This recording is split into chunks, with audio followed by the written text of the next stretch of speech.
He was once United Kingdom's most loved television anchor. Now he's been called a creep, pervert and a sexual predator.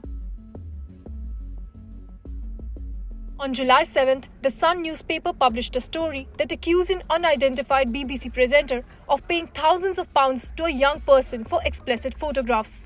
Over the next few days, further allegations followed. He was accused of breaking COVID-19 lockdown rules to meet a 23-year-old and reaching out to a 17-year-old on Instagram. The BBC suspended a male member whose identity was not revealed. Huw Edwards' identity was revealed after his wife came and identified him as the accused. He has even refused to comment on these allegations. Now, we've learned this evening that Huw Edwards is the presenter at the centre of these allegations, and that he has underlying health condition of depression that he's widely spoken about over the years. And he's explained that the allegations over the last few days have exacerbated his mental health problems, and that has resulted in him being admitted to hospital for the foreseeable future. This case shines a light on Britain's complex and increasingly strict privacy laws. The country's right to privacy laws make the media wary about revealing a person's identity before they are formally under investigation. The United Kingdom's defamation law shields an individual from lies told against him.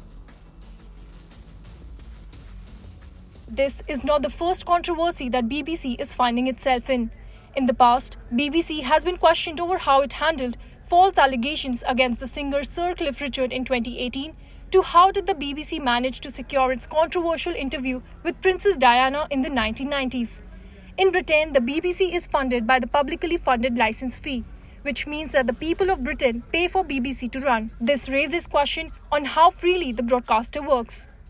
This could be really damaging for the BBC. There have been a number of scandals over the last few years at the BBC, and each one of those does erode public trust. Now, I don't think the public expect the BBC to be able to control all of their staff's every movements, but I think they do expect openness and transparency. And the BBC are really struggling with that because laws prevent them from disclosing the name of this individual, and because inevitably investigations into what happened will take time. The first woman has claimed that the key allegations were rubbish. Their lawyer said that the son and the mother had made false claims.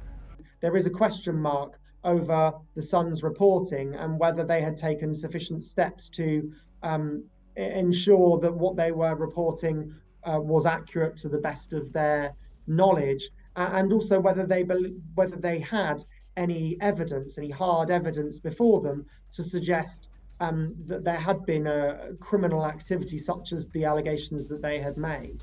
The police have found no evidence of criminality.